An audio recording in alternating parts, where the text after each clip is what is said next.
Drastis Volar's sensory fronds twitched with the telltale rhythm of anxiety as he peered at the glowing display before him. The laboratory aboard the research vessel Zixorin Prime was a temple of pristine order. Every surface gleaming, every tool meticulously arranged. But tonight, it felt chaotic. No amount of tidiness could calm the turmoil in Drastis's mind. This can't be right, he muttered, his long, tapering fingers dancing across the console. The genetic sequence on the screen was a puzzle he hadn't expected to solve, or even encounter. As the lead geneticist for the Altarian Science Union, his work typically revolved around cataloging their species' evolutionary development, comparing fossil records with their DNA to better understand their distant past. Tonight, however, his analysis had veered wildly off course. The anomaly had appeared in a routine cross-check of genetic markers. At first, Drastis had thought it was an error, contamination from another species perhaps. But no matter how many times he rechecked the data, the result remained the same. Buried deep within the Altarian genome lay a sequence of DNA that was an exact match for an ancient genetic sample from humanity. Humanity, the vanished race, a species of legend. Drastis, called Vorin Elrin, his assistant, as she stepped into the room. Her luminous fronds pulsed faintly with curiosity. "You're still here? It's past cycle break. I thought you'd be in your quarters by now." Drastis barely glanced up. "Come here, Vorin. I need another set of eyes on this." Vorin approached, her movements graceful but hesitant. Drastis rarely asked for help. His reputation for brilliance was matched only by his tendency to work alone. "What is it?" she asked, looking at the swirling double helix projected above the console. "This," Drastis said, pointing to a highlighted section of the DNA model. "Tell me what you see." Vorin leaned in, her large slitted pupils narrowing as she studied the sequence. "It's familiar, but not Altarian. Where did it come from?" "That's what I'm trying to figure out," Drastis said, his tone sharp. "I pulled it from our own genome. It's a perfect match for a human genetic sequence stored in the galactic archives. Perfect, down to the last base pair." Vorin blinked, her fronds stiffening. "That's impossible. Humans are, well, they were primitive compared to us, and they disappeared from the galactic stage eons ago.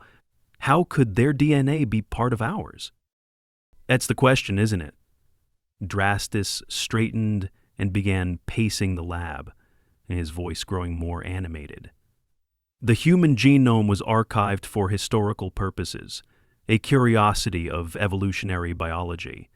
Their technological achievements barely scratched the surface of interstellar travel, yet somehow their DNA is intertwined with ours at a level that suggests deliberate manipulation. Vorin folded her arms, her bioluminescent patterns flickering in thought.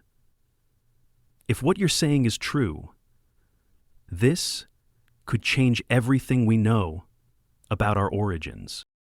Or destroy it," Drastis replied grimly. The room fell silent except for the faint hum of the ship's systems. Vorin broke the quiet. "What are you going to do?" Drastis stopped pacing, turning to face her with a resolute expression. "I'm going to trace the origins of this sequence. If humanity had a hand in our evolution, there has to be evidence. And I think I know where to start." The following cycle, Drastis and Vorin met with Captain Seren Halra, the commanding officer of the Zixorin Prime. A no-nonsense figure known for her calm demeanor, Seren listened to Drastis' explanation with a level of patience that belied the shock she was likely feeling. "You're suggesting that the Altarian species is a product of human engineering?" she said, her voice even. "Drastis, do you have any idea what that implies?" "I do," he said. and I'm aware of the potential for upheaval if this information is mishandled. That's why I need your approval to conduct a deeper investigation. If humanity played a role in our creation, there may be artifacts or records hidden on their homeworld. Earth? Saren leaned back in her chair, her fronds shifting in a subtle display of unease. That planet has been off limits for centuries. It's a wasteland, uninhabitable after the ecological collapse. The Science Union declared it a restricted zone for a reason. I understand the risks, Drastis said, but Earth may hold the answers we're looking for. If there's even a chance we can uncover the truth about our origins, isn't it worth exploring? Saren's fronds flickered as she considered his words. Finally, she sighed. I'll authorize a landing expedition, but you'd better have more than speculation by the time we get there. As the Zixoran Prime approached Earth, Drastis found himself staring at the planet's surface through the observation deck. Once a cradle of life, it now appeared lifeless, a swirling mixture of brown, gray, and sickly yellow, with only faint traces of blue oceans beneath the polluted atmosphere. It's hard to believe this was humanity's home, Voran said quietly, standing beside him. It looks empty. Maybe, Drastis replied, but if the data I've found is accurate, they didn't leave without a plan. The ship descended into orbit, scanners probing the planet for signs of ancient structures or hidden caches of technology. Eventually, they located a massive underground facility, buried beneath layers of sediment and debris. Its design was unmistakably human. This is it, Drastis said as he studied the scan. Prepare the landing shuttle, we're going in. The facility was eerily preserved, its corridors lined with blinking lights and dormant machinery. As Drastis and his team delved deeper, they discovered a central chamber housing a collection of sealed capsules. Each was inscribed with markings that matched the archived human language. What do you think they are? Voran asked, her voice hushed. Drastis approached one of the capsules, activating his scanner. Cryogenic storage, he said after a moment, but the power levels are critically low. Whatever or whoever is in here may not have survived. Voran stepped closer. Do you think they left these here intentionally? As a message? Maybe, Drastis said. Or as insurance. He activated a console beside the capsules, triggering a surge of energy. The room filled with a low hum, and the capsules began to open. A holographic projection flickered to life in the center of the chamber, displaying the face of a human scientist. This is Dr. Elena Corin of the Project Aeternum Initiative, the figure said. If you're seeing this, it means our efforts were not in vain. You are the future of humanity. Drastis's fronds trembled as he realized the truth. The Oltarians weren't just influenced by humanity. They were its legacy, and they were in the community of other beings, like the surviving sound mending. The hologram of Dr. Elena Coran continued to speak, her expression calm yet resolute, as though she were addressing a room filled with colleagues instead of beings who might only vaguely remember humanity.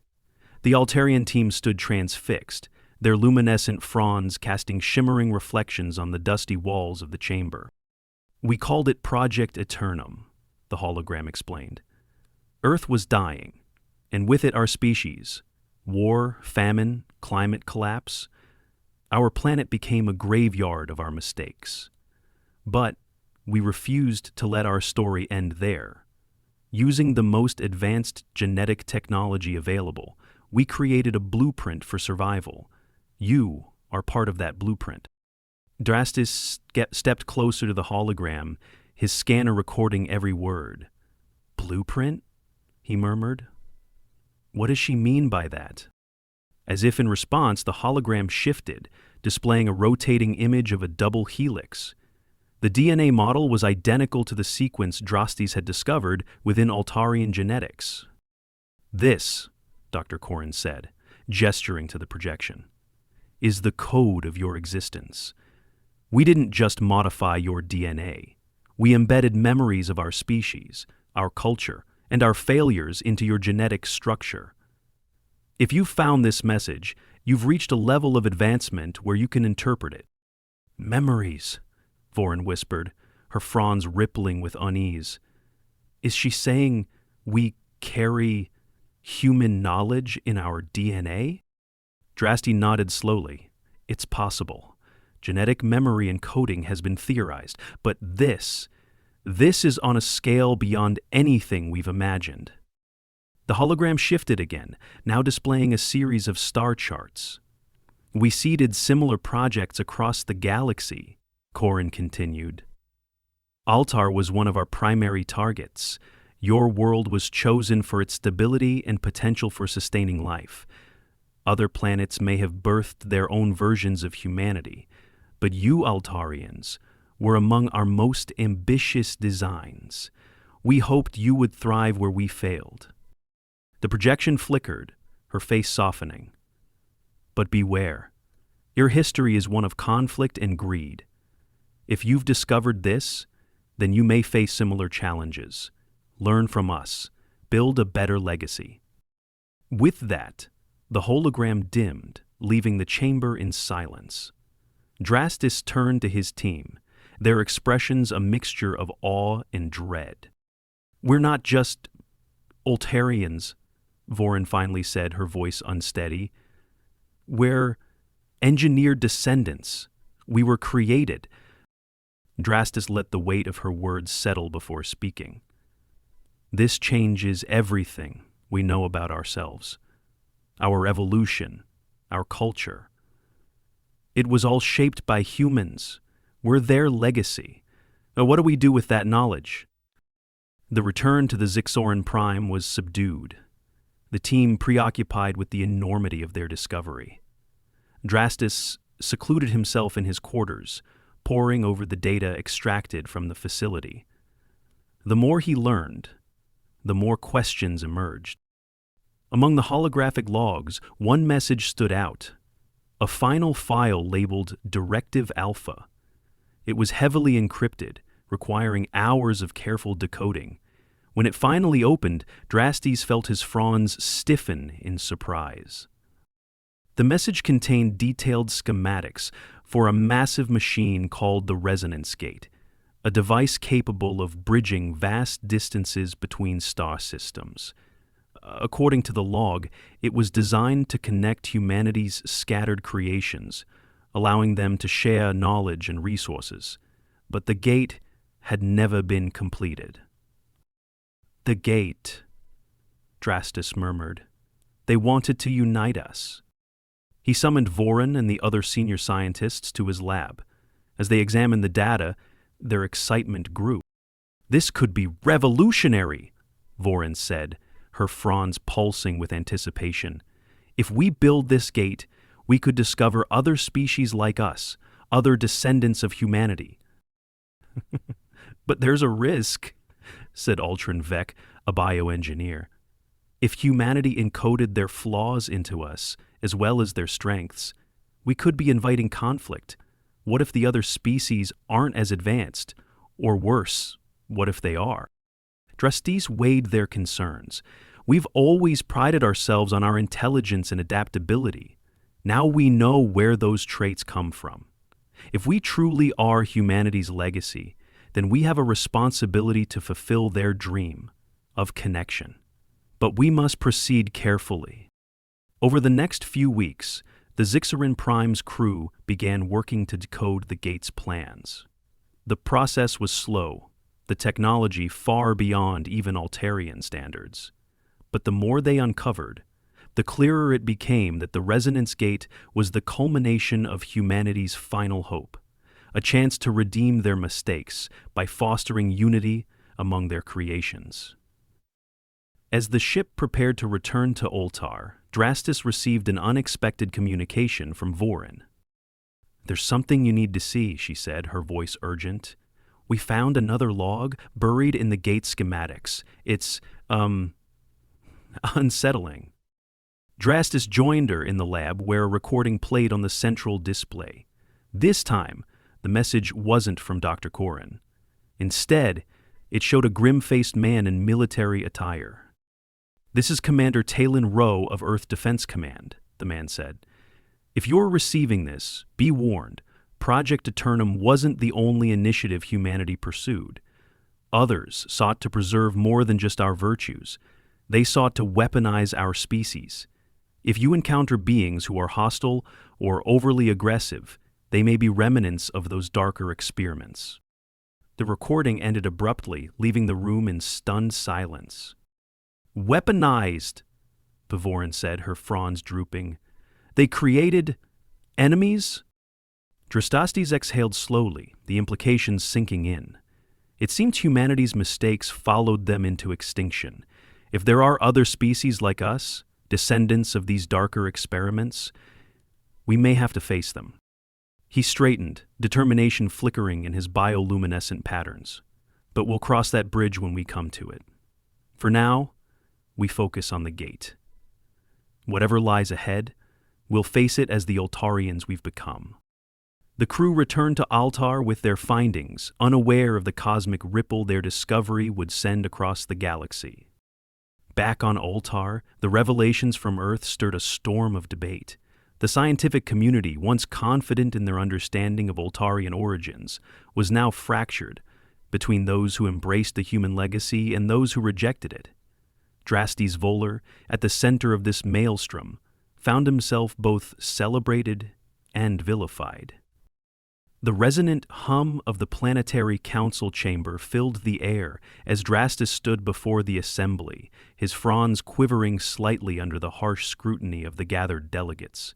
Each seat was occupied by a luminary of Altarian society, scientists, historians, and cultural leaders whose opinions shaped the future of their civilization.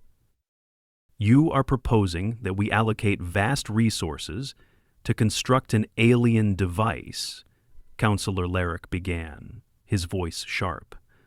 "One based on the designs of a species that destroyed itself. Do you not see the risk in this endeavor?" Drastis stepped forward. "Counselor, with respect, the resonance gate isn't just a machine. It's a bridge to understanding. Humanity may have faltered, but we are their successors. Their failures need not define us. If there are others like us, other species, seeded by humanity, we owe it to ourselves to connect with them." A murmur swept through the chamber. Councillor Renai, an elder known for her contemplative nature, leaned forward. "Drastis, what guarantees do we have that these others, if they exist, will share our values? If humanity left behind darker experiments, as you claim, could we be opening ourselves to threats we are unprepared to face?" Drastis hesitated. "There are no guarantees," he admitted, "but neither can we ignore the opportunity. If humanity's mistakes do exist out there, we cannot hide from them. We must be ready to confront them with wisdom and resolve." After weeks of deliberation, the Council approved the Resonance Gate project, albeit with strict oversight. Construction began in orbit above Altar, a monumental undertaking requiring the combined efforts of the planet's greatest minds. The gate's massive framework grew slowly, a lattice of gleaming alloys and intricate energy conduits. For Drastis, the project was an all-consuming effort. Days blurred into nights as he coordinated teams, solved engineering challenges, and fine-tuned the human schematics. Yet even as the gate neared completion, a lingering unease gnawed at him. "Drastisis," Vorin said one evening, interrupting his thoughts, "you've been working non-stop. You need to rest." "I can't," Drastis replied, his voice weary. "The gate is almost operational. If there's even a slight error in the alignment sequence, the connection could fail, or worse, destabilize." Vorin placed a hand on his shoulder, her fronds dim with concern. "And what happens when it works? What if the first signal we receive isn't from a species like us, but from something hostile? Drastis sighed, leaning back in his chair. Then we'll deal with it. But we can't let fear dictate our actions. The gate represents a chance to fulfill humanity's dream and our potential. The day finally arrived. The resonance gate, a colossal ring spanning several kilometers, hung in orbit, its surface glowing with energy. The project's team assembled in the control center, their anticipation palpable. "Everything is ready," Voran reported. "The power core is stable and the alignment systems are locked." Drastis stood at the central console, his fronds twitching with tension. "Activate the gate." The room fell silent as the command was executed. The gate's energy conduits pulsed with light, forming a swirling vortex at its center. A low hum filled the air, growing into a resonant thrum as the vortex stabilized. "We're receiving a signal," a technician announced. "It's faint, but it's there." Drastis leaned forward, his heart pounding. "Amplify it." The signal grew clearer, resolving into a series of rhythmic pulses, an unmistakable pattern of intelligent origin. "It's a response," Voran said, her voice hushed. "Someone out there heard us." The room erupted into cheers, but Drastis felt a knot of apprehension in his chest. "Trace the signal's source. Where is it coming from?" The technician worked quickly, his hands flying over the console. It's nearby, less than 10 light years away." "Put it on the display," Drastis ordered. The screen lit up with an image of a distant star system. One of its planets shimmered with faint energy signatures, suggesting advanced technology. Yet, as the data streamed in, a disturbing pattern emerged. "Drastis," Voran said, her voice trembling. "These energy readings, they're aggressive, like weapons signatures." A chill ran through the room. Drastis stared at the display, his mind racing. "We've made contact," he said, his voice steady. "But with whom?" A week later, an automated vessel appeared at the edge of Oltar's system, emerging from a hyperspace conduit. The sleek, black ship emitted no distressed signals or greetings, only a faint pulsing energy field that defied analysis. It drifted closer, ignoring all attempts at communication. "Should we intercept?" Captain Saren Halra asked aboard the Zixoran Prime, now stationed near the gate. Drastis stood on the bridge, his gaze fixed on the enigmatic vessel. "No. Let's see what it does." As the vessel approached, it released a small probe that transmitted a single, chilling message in the ancient human language. "We are watching." The probe disintegrated moments later, leaving no trace. Drastis turned to Voran, his fronds trembling. "It seems humanity's legacy isn't as dormant as we thought." The message from the probe rippled through Altarian society like an electric current. The simple phrase, "We are watching," was both a revelation and a warning. Public opinion split sharply. Some saw the gate as a reckless experiment that invited danger, while others argued it was a necessary step in uncovering their origins. Drastis Volar found himself thrust into an unwelcome spotlight. Reporters, politicians, and scholars all demanded answers, while his team worked tirelessly to decipher the message's implications. "We are watching," Voran repeated during a late-night session in the lab. "It's cryptic. Do you think it's a warning or something else?" "Both," Drastis replied, his tone somber. "Whoever sent that message wanted us to know they're aware of us. It could be a test of our reaction or a prelude to something more." A month after the probe's appearance, the enigmatic vessel returned, this time accompanied by a fleet of similar ships. They stopped just outside the gate's activation range, hanging in space like predators sizing up their prey. Drastis stood on the bridge of the Zixarim Prime, flanked by Captain Saren and Vorin. The vessel's design was angular and foreboding, its hulls emitting faint, oscillating energy fields that defied conventional scans. "Still no response to hails," Saren said, her voice tight. "Whatever they are, they're not interested in talking." "They might be waiting for us to act first," Vorin suggested, "testing our intent." Drastis frowned. "Prepare a diplomatic signal, transmit a universal greeting with data on our species and our peaceful intentions. Keep it simple." The signal was sent, but for hours there was no reply. Then, just as frustration began to set in, one of the ships transmitted a response. It came in the form of an audio message, its words harsh and guttural, yet eerily understandable. "You are the seeded. You are known to us." The bridge fell silent as the translation finished. Drastis stepped forward. "This is Drastis Volar of the Altarians. Who are you?" The reply was immediate. "We are the Watchers, guardians of the remnants. You have trespassed upon the knowledge of the ancients." "The ancients?" Drastis echoed. "Do you mean humanity?" "Yes, the ones who shaped us all, their wisdom, their folly. It echoes still. You seek connection, yet you invite conflict. Do you understand what you have done?" Drastis exchanged a glance with Vorin, his fronds trembling.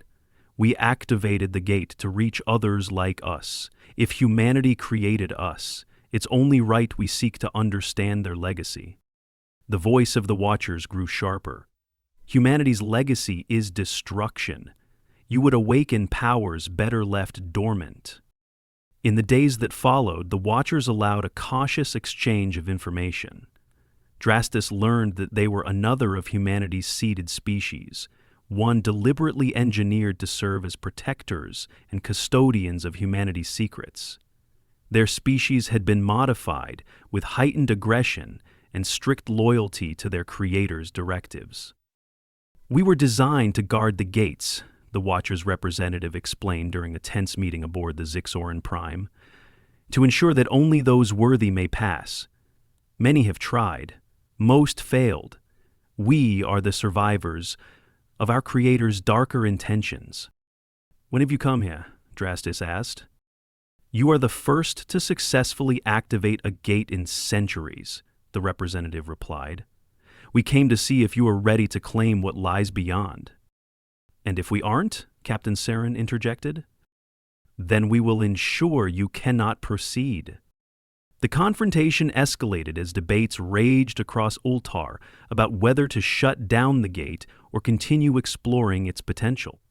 Drastis, undeterred by the Watcher's warnings, pushed forward with plans to refine the gate's functionality. One evening, Vorin entered the lab, her expression grave. "Drastis, there's a message embedded in the gate's core systems. It's a failsafe, left by humanity." Drastis activated the display and the message played. It was a recording of Dr. Elena Corin, her face older and her tone far grimmer than in the previous logs. "To those who follow," she began, "this is my final warning.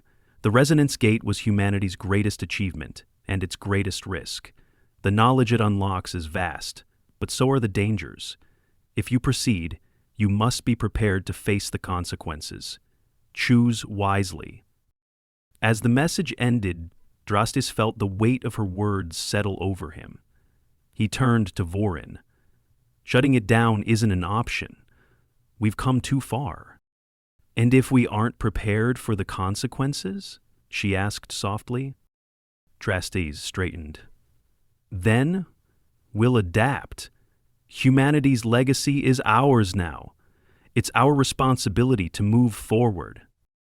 The decision was made. The gate would remain active.